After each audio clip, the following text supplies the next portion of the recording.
NSUI और कांग्रेस शिक्षा विभाग और उच्च शिक्षा विभाग अपनी कई समस्याओं को लेकर धरना प्रदर्शन और आम सभा करने जा रहा था।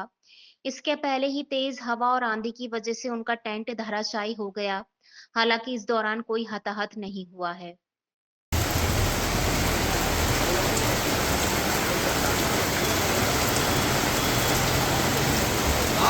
हाँ ये भाई ये क्या हाल है।